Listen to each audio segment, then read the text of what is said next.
Alright, this one's called The Barber. And I hate following Alex because my shit always feels so heavy and depressing. Ah, just read the fucking thing and shut up. Right. You gotta bring me down, man. You and me later, Provost. I know. Cool. You lose. To awake alone on your couch, a violent crick scaling the length of your spine.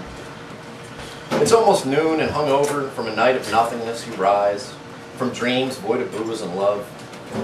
Having booze meant not having the rent, and love, well, love was here, but apparently she's already beginning to tire of the lesser things, the tiny, insignificant things, like me, and the remnants of distraught ego that I keep in a milk jug atop the fridge.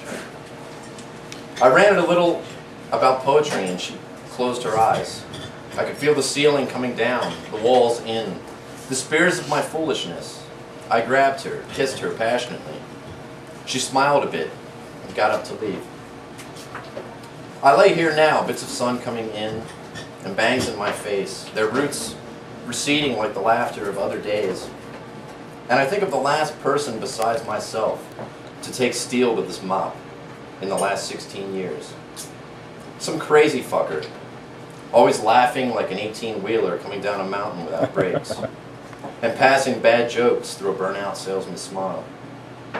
He always had new cars and dirty jokes that I didn't get, and much advice on women that I could never remember. I do remember the day when they wrestled the braces from my teeth, and I circled the block and walked in, and Big Ed, seeing that it was a special day, offered to cut my hair for free. I was 14 then, and it was the first time that I ever saw the soul creep out from within his tired, flabby body. And not too long after that, there I was staring at the television, and there was Big Ed's face on the screen, with police lights and paramedics in the background, wheeling a black body bag out of a house on a stretcher. It turns out old Ed had been busying himself with more than just perfecting the crew cut. The authorities found his business partner with a gunshot wound to the head, dumped in a secluded forest somewhere in PA. Then Ed led police on a cross-state chase that ended in Tennessee, where he broke into the house of his estranged wife and held her and his daughter hostage with a gun. When Ed grew tired of that, and with the fuzz closing in, he turned the cannon upon himself. I still think about him now and again, and the hockey sticks that used to hang from the walls of his shop, signed by nearly every member of the team. And every time the thoughts of him come pulsing across the wires of my brain, I get quiet. And I'm glad that I never understood his jokes, or took any of his advice on women. Woo! Yeah. God bless him. Yes, sir!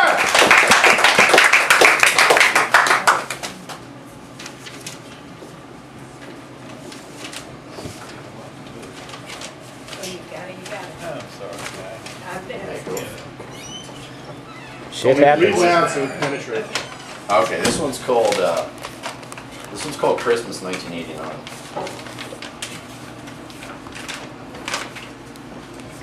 I still picture the tree catching fire as my mother's expression burst into flames. The air of a childhood so stale, it's amazing that anything could live in there. And my brother pushed matchbox cars through the tall carpet, while my mother snapped pictures of every gift and every forced smile. My grandmother would sit on the Davenport, sipping her coffee and cackling in the way that old women do. She was a sweet woman, I remember that.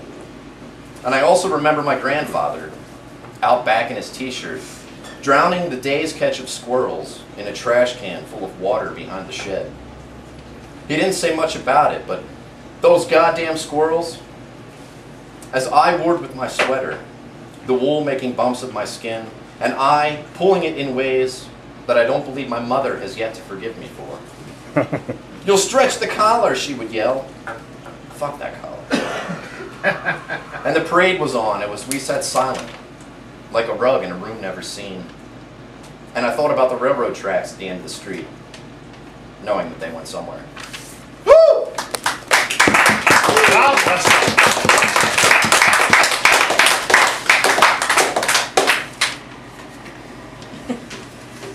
All right, last one. That was good time. There you go, all right. It's improving. It's called Golden Tomato. Sheeter. Good. Awesome. Doing a great job. Thanks for the encouragement, Dan. Very strange vibe in that. Thank you. Thank you. Buy me a beer? I don't have any more money. Okay. But you can buy me one. This is called The Bayonets of Love. Quite often you won't even hear it coming, silent like a cancer, like a stone that's falling from the sky. You have her heart, she says, while some other guy's got the rest. And the shit is much too thick there for hope to even breathe. You think about things for a while, believing them meant to be. You start trying to patch the bridges and replant the fields. But the fun hurts more than all the hell in the world. You're 29 going on 59 and you're tired. The colors of life begin to dim all around you. Your rogue cells hunt you while you sleep.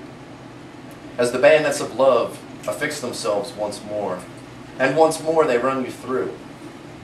And you clutch your spilling guts, picking up the pieces of self like scattered quarters on an arcade floor. She wails and says something, sorry something, and that she's changed. And you tell her that you hope that she has. Then you shut the door. There's a new one now, 25, also quite blonde and beautiful, and filled with the sweetest of all sweet things. And in just looking at her, trying to absorb her beauty, and solving the puzzle of her eyes, you're reminded of man's many choices. And the holes that love once made begin to close. And like a something, lying not quite dead, along a road you rise. As in love with the universe, as the doubt inside of you. Wrinkles around the eyes, a face of teeth, you laugh, laugh. Like a glass of ice-cold water on a summer day. As if time had forgotten you and you'd beaten the greatest curse known to man. The traffic outside rushes by, and the upstairs neighbor's dog sounds as if he's coming through the floor. As she takes your hand in her hand, and you follow her from the couch to the bed, to get about doing what God, or whomever thought this whole thing up, created before. Oh. Great job. All right.